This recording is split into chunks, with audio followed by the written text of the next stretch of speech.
it to this resolution right here. So the easiest thing to do would be to copy and paste that.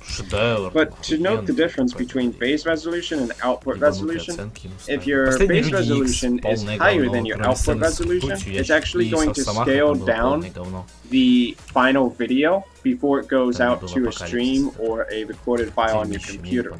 So you might have your computer running at 1920 by 1080, but then you scale it down to a 720p resolution, I guess, so it's less processor intensive and it's more bitrate friendly.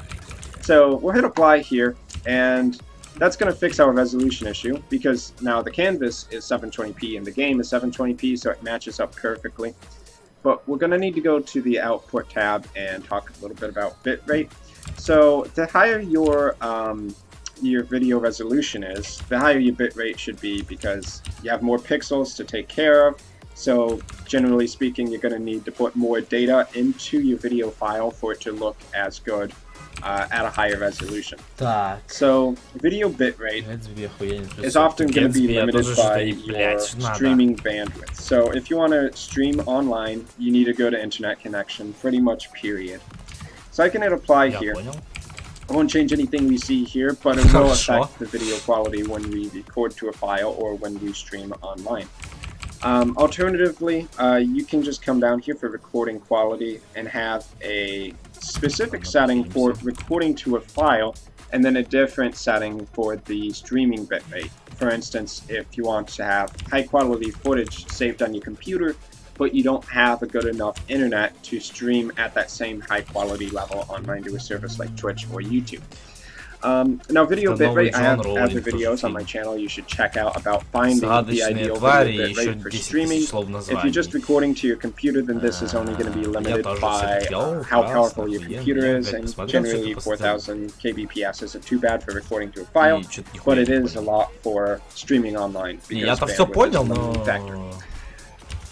Now, one other thing on this tab we need to take care of, optionally, is setting the recording path. Now, this is going to default to basically your user profile on Windows / videos, or kind of the same thing on Linux, but you can specify a path. So, for instance, I have a subfolder or directory called captures, where I like to put my video captures, just for the sake of organization. So, yeah, you can change the recording path, and that's going to be where it's putting all of the video files into. So I'm going to hit here. Audio is going to be one more thing we want to take care of. Now, you can see this whole time I've been talking that I have good audio levels here. You don't want it to go basically above that green area because then it gets distorted, and you do want to make sure it's able to be heard probably louder than the game audio if you're recording a game and not like a tutorial like this one. But in order to have the right mic selected, you're going to want to choose your mic auxiliary device. So I'm using HD Pro Webcam C920 by Logitech right now. Desktop audio device, generally you can leave that as default, but it's basically whatever speakers you're using and you want to record the output sound of, that's what you're going to want to select here.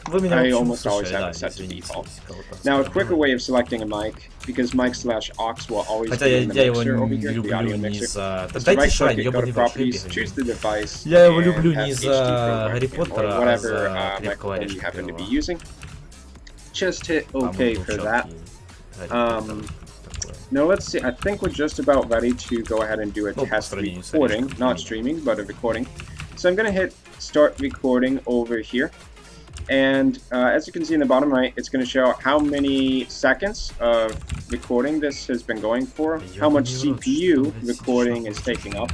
And I think one of the best things about OBS is that it's not really that CPU or computing intensive compared to like old versions of Fraps I had some issues with back in the past, where it's just requires like a supercomputer to really run properly. Maybe I had the settings wrong, I don't know.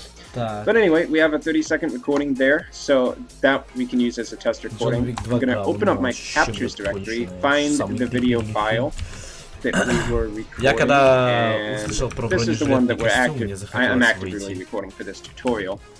Let's see. we can actually sort by details here. And let's see, what's the newest one? This one right here. So open it up and your video, basically viewer of choice. And one more thing I did forget to mention that's really important. You see how it says .flv? That's the default file format that OBS records in, which there's nothing wrong with, but not every video editor can actually support. So here we just be checking out, making sure that we can hear the audio, which we can't because I have my desktop audio turned off. But always make sure you test your audio, make sure that the video looks good, make sure that the audio looks good before you go live to the stream, before you actually record. Убить бабушек я не заметил, что потом. Да ёбаный в рот, блядь! Yeah, just a quick pro tip there. Now back about the FLV thing. If you're editing in, say, Adobe Premiere, FLV is not going to cut it for you. So in File